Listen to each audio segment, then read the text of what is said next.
राजस्थान के एक छोटे से गांव में एक प्राचीन हवेली स्थित थी जिसका नाम चौधरी हवेली था।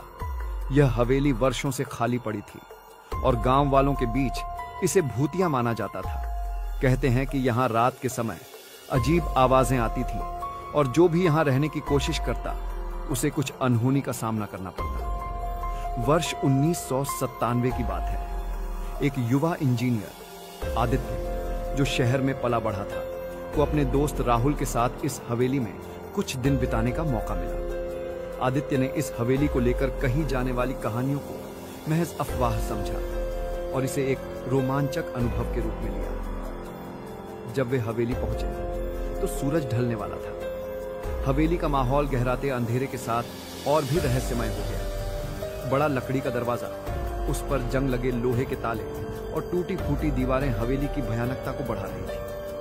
राहुल ने डरते हुए कहा, भाई, यहाँ कुछ अजीब सा लग रहा है। क्या हमें सच में यहाँ रुकना चाहिए? आदित्य ने उसे शांत करते हुए कहा, डरने की कोई बात नहीं है। ये सब लोगों की कल्पनाएं ही हैं। हम बस कुछ दिन यहाँ रहकर गांव के पास के प्रोजेक्ट पर काम करेंगे और फिर लौट जाएंगे।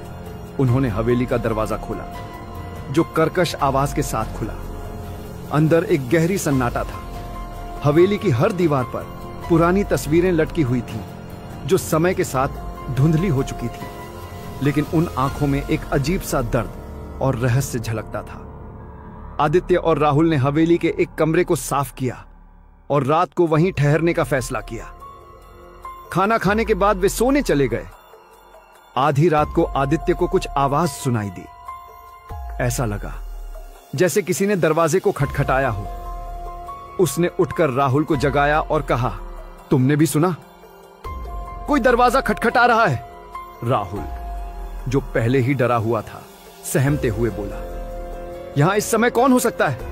आदित्य ने साहस दिखाते हुए दरवाजा खोला, लेकिन बाहर कोई नहीं था। दोनों ने इसे अपना भ्रम समझकर नजरअंदाज किया और वापस सोने चले गए। लेकिन थोड़ी ही देर में फिर से वही आवाजें सुनाई दी। इस बार आवाज और भी तेज थी, जैसे कोई दरवाजे को पूरी ताकत से खटखटा रहा हो। आदित्य ने फिर से दरवाजा खोला, लेकिन इस बार उसे कुछ ऐसा दिखा जिसने उसके रोंगटे खड़े कर दिए। दरवाजे के पास एक परछाई थी जो इंसान जैसी लग रही थी, लेकिन उसमें कोई चेहरा नहीं था। वह परछाई अचानक गायब हो गई। राहुल ने चीखते हुए कहा, मैंने कहा था यहां कुछ ठीक नहीं है, हमें तुरंत यहां से जाना चाहिए। लेकिन आदित्य ने उसे शांत करते हुए कहा, शायद यह हमारी थकान का नतीजा है। चलो, सुबह होते ही गांव वालों से इस बारे में बात करेंगे।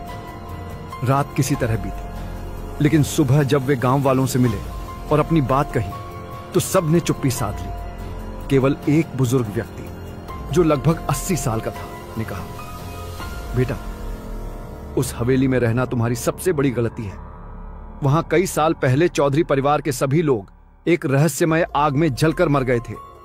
तब से वहां उनकी आत्माएं भटक रही हैं। कोई भी जो वहां रुकने की कोशिश करता है उसे उनकी नाराजगी का सामना करना पड़ता है। आदित्य और राहुल ने इसे अंधविश्वास मानकर फिर से नजरअंदाज कर दिया और वापस हवेली लौट आए। लेकिन इस बार हवेली का माहौल और भी भयानक लग रहा था। कमरे की दीवारों पर खून जैसे लाल धब्बे थे जो रात को वहां नहीं थे।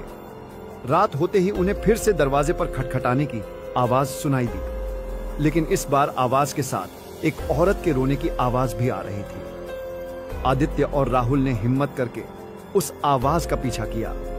वे हवेली के पिछले हिस्से में पहुंचे जहां एक पुराना कुआं था। कुएं के पास एक सफेद साड़ी में लिपटी औरत खड़ी थी जिसका चेहरा अस्पष्ट था। आदित्य ने डरते हुए पूछा, तुम कौन हो? यहां क्या कर रही हो? औरत ने धीरे धीरे उनकी तरफ देखा और कहा, मुझे बचाओ। उसकी आवाज सुनते ही दोनों के शरीर में सिहरन दौड़ गई और तभी वह औरत हवा में गायब हो गई। आदित्य और राहुल को अब महसूस हो चुका था कि हवेली में कुछ भयानक है, लेकिन क्या वे सच में हवेली छोड़ पाएंगे या फिर उन्हें भी चौधरी परिवार की तरह अपनी जान से हाथ धोना पड़ेगा? आदित्य और राहुल ने हवेली में जो अनुभव किया उसने उन्हें भीतर तक झकझोर दिया। रात की भयानक घटनाओं और उस सफेद साड़ी वाली औरत के रहस्यमय शब्दों ने उनकी नींद छीन ली थी। सुबह होते ही उन्होंने फैसला किया कि वे इस रहस्य से पर्दा उठाएंगे। गांव के बुजुर्गों से बातचीत करने के बाद आदित्य को कुछ और चौंकाने वाली जानकारियां मिली। गांव के सबसे बुजुर्ग व्यक्ति, जिसे सभी दादाजी कहकर पुकारते थे, ने उन्हें हवेली के इतिहास के बारे में बताया। दादाजी ने कहा, यह हवेली लगभग 150 साल पुरानी है। इसे चौधरी परिवार ने बनवाया था, जो उस समय गांव के सबसे अमीर और प्रभावशाली लोग थे। चौधरी साहब की पत्नी विमला देवी बहुत धार्मिक महिला थी। उनके 2 बेटे और 1 बेटी थी। लेकिन एक रात उस परिवार के सभी लोग हवेली में लगी भीषण आग में जलकर मर गए। उनकी मौत के बाद से ही हवेली को भूतिया माना जाने लगा। राहुल ने पूछा, लेकिन आग कैसे लगी? क्या यह दुर्घटना थी या इसके पीछे कोई साजिश थी? दादाजी ने गहरी सांस लेते हुए कहा, ये कोई नहीं जानता, लेकिन कुछ लोग कहते हैं कि आग के पीछे चौधरी परिवार के नौकरों का हाथ था। हवेली की तिजोरी में बहुत सारा सोना और गहने थे। नौकरों ने उन्हें लूटने के लिए हवेली में आग लगाई, पर तभी से चौधरी परिवार की आत्माएं यहां भटक रही हैं। जो भी हवेली में घुसता है उसे वे सजा देते हैं। यह सुनकर आदित्य और राहुल के चेहरे पर चिंता की लकीरें उभर आई। लेकिन आदित्य के अंदर का जिज्ञासु स्वभाव उसे रुकने नहीं दे रहा था। उसने ठान लिया कि वह हवेली के रहस्य को उजागर करेगा। उस रात दोनों ने एक बार फिर हवेली में रुकने का फैसला किया। उन्होंने अपने साथ एक टॉर्च, एक कैमरा और कुछ खाने पीने का सामान रखा। आदित्य ने कहा, हमें इस बार पूरी हवेली की तलाशी लेनी होगी। शायद हमें कुछ ऐसा मिले जो इन घटनाओं का कारण बता सके। रात के करीब 11 बजे उन्होंने तलाशी शुरू की। हवेली के ऊपरी हिस्से में एक कमरा था, जिसका दरवाजा हमेशा बंद रहता था। जब आदित्य ने दरवाजा खोलने की कोशिश की तो उसे ऐसा लगा जैसे कोई अंदर से उसे रोक रहा हो। राहुल ने कहा, यह दरवाजा खोलना ठीक नहीं लग रहा। लेकिन आदित्य ने हार नहीं मानी। जब दरवाजा खुला तो अंदर एक अजीब सी गंध फैली हुई थी। कमरे में एक पुराना लकड़ी का बक्सा रखा था। आदित्य ने बक्से को खोला तो उसमें से चौधरी परिवार की पुरानी तस्वीर और कुछ कागजात निकले। उन कागजातों में एक पत्र भी था, जो शायद विमला देवी ने लिखा था।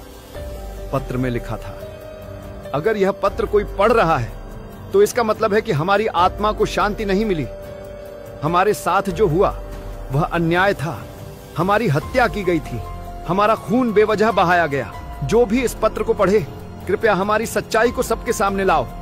यह पढ़ते ही राहुल घबरा गया। उसने कहा, आदित्य, हमें तुरंत यहां से चले जाना चाहिए। यह जगह हमारी जान ले लेगी। लेकिन आदित्य ने जवाब दिया, नहीं, अब तो यह और भी जरूरी हो गया है कि हम इस रहस्य को उजागर करें। तलाशी जारी रखते हुए उन्हें हवेली के नीचे एक तहखाने का दरवाजा मिला। दरवाजा इतना पुराना था कि उसके ऊपर धूल और मकड़ी के जाले जमा हो चुके थे। जैसे ही उन्होंने दरवाजा खोला, ठंडी हवा का एक तेज झोंका आया। तहखाने में घुसते ही उन्हें एक बहुत बड़ा कमरा दिखाई दिया, जिसमें चारों तरफ अजीब अजीब चित्र बने हुए थे। कमरे के बीचों बीच एक कुर्सी रखी थी, जिस पर खून के धब्बे साफ दिखाई दे रहे थे। यह देखकर राहुल की चीख निकल गई। उसने आदित्य से कहा, यह जगह शैतानी लग रही है। हमें यहां नहीं रुकना चाहिए। उसी वक्त कमरे की दीवारों पर लगे चित्रों से अजीब सी परछाइयां निकलने लगी। वे परछाइयां हवा में घूमती रहीं और धीरे धीरे उन्होंने एक मानवाकृति का रूप ले लिया। उस आकृति ने आदित्य और राहुल की तरफ देखते हुए कहा, तुम्हें यहां नहीं आना चाहिए था। आदित्य ने साहस जुटाते हुए पूछा, तुम कौन हो और तुम यहां क्या कर रही हो? उस आकृति ने कहा, मैं विमला हूं। मैं और मेरा परिवार यहां कैद हैं। हमारी आत्मा को तब तक शांति नहीं मिलेगी जब तक हमारे कातिलों को सजा नहीं मिलती। विमला की आत्मा ने उन्हें बताया कि उनके नौकरों ने हवेली को लूटने के लिए आग लगाई थी, लेकिन उससे पहले नौकरों ने परिवार के सभी सदस्यों को मार दिया। विमला ने कहा, हमारा खून इस जमीन में समा गया है। जब तक यह सच सामने नहीं आएगा, तब तक इस हवेली में कोई चैन से नहीं रह पाएगा। आदित्य ने पूछा, हम तुम्हारी मदद कैसे कर सकते हैं? विमला ने जवाब दिया, इस तहखाने में वह सबूत छिपा है जो हमारे कातिलों को बेनकाब कर सकता है, लेकिन उस तक पहुंचने के लिए तुम्हें बड़ी हिम्मत दिखानी होगी। विमला की आत्मा के निर्देशानुसार आदित्य और राहुल ने तहखाने के एक गुप्त दरवाजे को खोजा। दरवाजा खोलते ही उन्हें एक संदूक मिला जिसमें कुछ सोने के गहने और एक डायरी थी। डायरी में चौधरी परिवार की हत्या का पूरा विवरण लिखा हुआ था। डायरी में लिखा था कि चौधरी परिवार के नौकरों ने हवेली की संपत्ति को हथियाने के लिए यह साजिश रची थी। उन्होंने परिवार को बेहोश किया और फिर आग लगा दी। डायरी मिलने के बाद हवेली में अजीब घटनाएं और तेज हो गईं। दीवारें हिलने लगीं, फर्श फटने लगा और एक भयानक चीख पूरे तहखाने में गूंज उठी। ऐसा लगा जैसे हवेली खुद को बचाने की कोशिश कर रही हो। आदित्य और राहुल किसी तरह उस डायरी को लेकर तहखाने से बाहर भागे। बाहर आते ही हवेली का मुख्य दरवाजा अपने आप बंद हो गया। डायरी के सबूतों के साथ आदित्य और राहुल ने गांव के पुलिस स्टेशन जाने का फैसला किया। लेकिन क्या वे इस डायरी को सुरक्षित पुलिस तक पहुंचा पाएंगे? क्या चौधरी परिवार की आत्माओं को शांति मिलेगी या फिर हवेली का श्राप उनका पीछा करेगा? आदित्य और राहुल अब चौधरी हवेली की डायरी लेकर गांव के पुलिस स्टेशन की ओर बढ़ रहे थे। रात का समय था और रास्ता सुनसान था। दोनों के मन में डर और बेचैनी का माहौल था, लेकिन उनके कदम दृढ़ थे। उन्हें पता था कि चौधरी परिवार की आत्माओं को शांति तभी मिलेगी जब सच सबके सामने आएगा। जैसे ही वे गांव के बीचों बीच पहुंचे, अचानक हवा में अजीब सी ठंडक फैल गई। चारों तरफ धुंध छा गई और राह में लगे पेड़ अपनी शाखाओं को ऐसे हिला रहे थे मानो कोई अदृश्य शक्ति उन्हें चेतावनी दे रही हो। राहुल ने कहा, मुझे बहुत अजीब लग रहा है। ऐसा लग रहा है जैसे हमें कोई रोकने की कोशिश कर रहा हो। आदित्य ने उसकी बात को नजरअंदाज करते हुए कहा, हमें डरने का समय नहीं है, हमें जल्दी पुलिस स्टेशन पहुंचना होगा। अचानक उनकी गाड़ी का इंजन बंद हो गया। गाड़ी के चारों तरफ धुंध और गहरी हो गई। तभी सामने सड़क के बीचों बीच वही सफेद साड़ी वाली औरत दिखाई दी।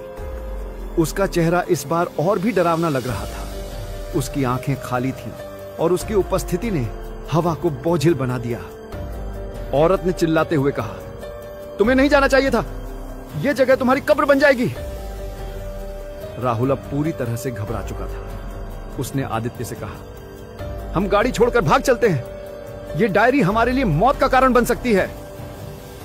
लेकिन आदित्य ने उसकी बात अनसुनी करते हुए गाड़ी से बाहर निकलकर औरत से पूछा, तुम कौन हो और तुम हमें क्यों रोक रही हो?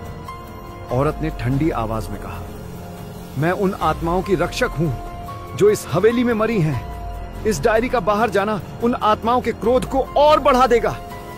इसे यहीं छोड़ दो वरना तुम भी नहीं बचोगे। लेकिन आदित्य ने दृढ़ता से कहा, हमारा उद्देश्य इन आत्माओं को शांति देना है, न कि उन्हें भड़काना। हमें अपना काम करने दो। यह सुनते ही औरत अचानक गायब हो गई। गाड़ी का इंजन फिर से चालू हो गया। दोनों किसी तरह पुलिस स्टेशन पहुंचे और चौधरी परिवार की डायरी को इंस्पेक्टर शर्मा को सौंप दिया। इंस्पेक्टर ने डायरी पढ़ने के बाद कहा, यह एक बहुत बड़ा खुलासा है। हम इस मामले की जांच करेंगे और दोषियों को सजा दिलाएंगे। इंस्पेक्टर शर्मा ने गांव के पुराने रिकॉर्ड खंगालने शुरू किए। उसमें उन्होंने पाया कि चौधरी परिवार के नौकरों में से 2 अब भी जीवित हैं और पास के शहर में रहते हैं। यह सुनकर आदित्य और राहुल को उम्मीद की किरण नजर आई। पुलिस ने तुरंत उन नौकरों को गिरफ्तार करने की योजना बनाई। लेकिन जैसे ही पुलिस टीम उनके घर पहुंची, कुछ अजीब घटनाएं शुरू हो गई। घर में रखे सामान अपने आप हिलने लगे और एक भयानक आवाज गूंजने लगी। आवाज कह रही थी, हम तब तक शांत नहीं होंगे जब तक हमारा बदला पूरा नहीं होगा। नौकरों ने अपने अपराध कबूल कर लिए। उन्होंने बताया कि उन्होंने चौधरी परिवार को मारकर उनकी संपत्ति लूटने की साजिश रची थी। लेकिन उन्हें यह नहीं पता था कि उनका यह अपराध उन्हें जीवन भर सता देगा। नौकरों के गिरफ्तार होने के बाद पुलिस ने चौधरी परिवार के अवशेषों को हवेली के पास की जमीन से निकालकर विधिपूर्वक अंतिम संस्कार किया। गांव के पंडित ने विशेष पूजा करवाकर उनकी आत्माओं को शांति देने का प्रयास किया। आदित्य और राहुल एक बार फिर हवेली के पास गए। इस बार हवेली का माहौल पहले से अलग था। वहां न कोई अजीब आवाज थी, न ही कोई डरावना एहसास। विमला देवी की आत्मा ने अंतिम बार आदित्य के सामने प्रकट होकर कहा, तुमने हमें न्याय दिलाया, हमारी आत्माएं अब मुक्त हैं। इसके बाद हवेली की दीवारें धीरे धीरे दरकने लगी। पूरी हवेली कुछ ही पलों में धराशायी हो गई, मानो वह अपनी जिम्मेदारी पूरी करके हमेशा के लिए विदा हो रही हो। इस घटना के बाद गांव में जीवन सामान्य हो गया। आदित्य और राहुल ने अपने प्रोजेक्ट को पूरा किया और शहर लौट आए। लेकिन इस घटना ने उनकी जिंदगी हमेशा के लिए बदल दी। उन्होंने समझ लिया कि कभी कभी पुरानी कहानियों और अंधविश्वासों में भी सच्चाई छिपी होती है।